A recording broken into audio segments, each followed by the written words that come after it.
Ram, Ram, Ram.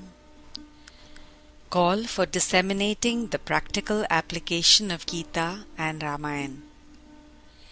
It is from the eternal, most merciful Lord and His compassion that this human body has been attained. The glories of this human body are sung with great delight by all the sages and saints, because with this body many great intentions can be accomplished. It is said in the Srimad Bhagavad Gita that having gained which state, he does not reckon any other gain greater than that, and wherein established, he is not shaken even by the greatest affliction. Yam labdva chaparam labham manyate nadhikam tata yasmin stito na dukhena gurunapi vichalyate. Such incomparable gains can be realized right now, at this very moment, in this body, and every person can attain this. The most ignorant, the most sinful too, can attain the eternal and highest post of God realization in a very short period of time. In the Bhagavad Gita, Lord says, Tesham satata yuktanam bhajatam priti purvakam dadami buddhi yogam tam yena mam upayanti te. Upon them, ever devout and worshipping me, always with love, I confer that yoga of wisdom by which they attain me. When God Himself confers the yoga of wisdom, then however ignorant a person may be, what hindrance can remain for him? God has gone so far as to say, Apichet suduracharo. Even the vilest of sinners, worst of all evildoers, if they worship me with exclusive devotion, then he should be considered a saint, because he has rightly resolved to be my devotee. By this he can speedily, very quickly become virtuous and pure and attain eternal peace. God does not express the need for much more time. Antakale cha mameva smarana muktva kalevaram yah prayati samadbhavam yati nastyatra shanshaya. He who departing from the body thinks of me alone, even at the time of death, attains me. There is no doubt about it. The meaning revealed from the words cha and api in this verse indicates that at the very last moment too, while leaving the body, if God is remembered, then man will attain God. There is no doubt about this. Then what to speak of the salvation of whosoever remembers and thinks of God at all times? On inquiry into Gita and other holy books, it has come to my understanding that God realization is in fact not difficult, and it does not require a lot of time. What is needed is our intense and heartfelt yearning and longing for God, and for knowing the paths that lead to realization. The one that knows the path and can show you the path, that real great soul, and the scriptures, Vedas, Smriti, Puranas, Itihas, etc., the holy texts, of these, mostly no one can recognize the great souls. Therefore, how can they benefit? And through the study of various scriptures and through inquiry, selecting the right path is not an ordinary task. There is no limit to the holy texts.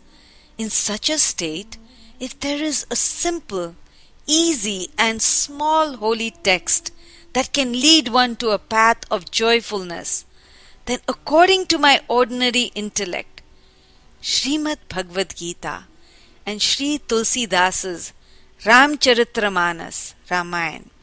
These two holy texts are extremely useful. The state Arjun was in at the time he heard the message of Sri Gitaji, that very same condition is being faced by Bharat, India today.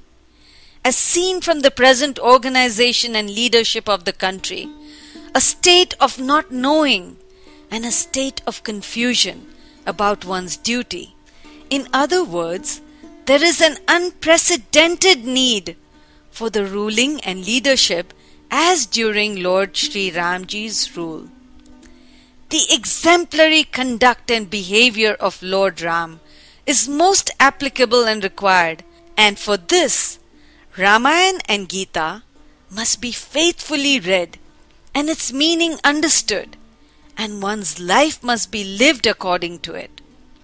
This is extremely essential, and all this will be possible when we will understand Gita and Ramayana properly and conduct ourselves accordingly and imbibe the principles in our lives. Therefore, Gita and Ramayana must be read and taught, and others too must be made to do so. For children that are nowadays not getting education in spiritual and religious studies, for them it is extremely essential to get genuine spiritual learnings. Our scriptures say, Dharmen hina pashubhi samanaha. Without spirituality and righteousness, one is like an animal. The animalistic tendencies are spreading widely and proliferating in our country, and it is building a home here. Therefore, to eradicate it, one must take refuge of one who has given up selfishness and one who is genuinely our well-wisher, God and His loving devotees. Sur nar muni sab ki yah riti, स्वार्थ लागी कर ही सब प्रीति, स्वार्थ मित सकल जग माही, सपने में ही प्रभु परमार्थ नाही, हेतु रहित जग जुग उपकारी, तुम तुम्हार सेवक Asurari. These two are the elixir, the nectar-filled, pure jewel of scriptures. One that has come from the mouth of Lord Gitaji, and another from the sweet words of God's loving devotee, Tulsidas Ji, Sri Ramayana. Languages are many, but the best of all is language of God's, Sanskrit, and the second is the language of the country, Hindi. Gita is in Sanskrit and Ramayana is in Hindi. The two incarnations that are considered main are one, Sri Ram, and another, Sri Krishna. The aforesaid holy texts both are brilliance of Sri Ram and Sri Krishna. The method of conveying the teachings are two. One is spoken and the other is conduct, living it. Yadyadacharati shreshtas तत्तदेवेतरो जना सयत् प्रमाणं कुरुते लोकस्तदनुवर्तते.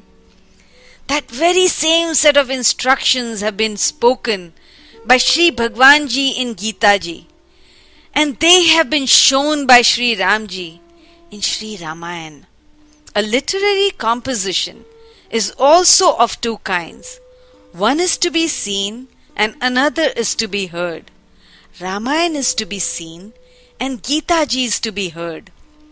Srimad Bhagavad Gita, through succinct spiritual instructions, and Ramayana explains to us through clear examples and divine plays and stories.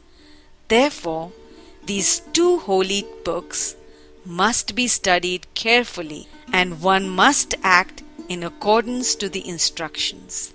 Narayan, Narayan, Narayan.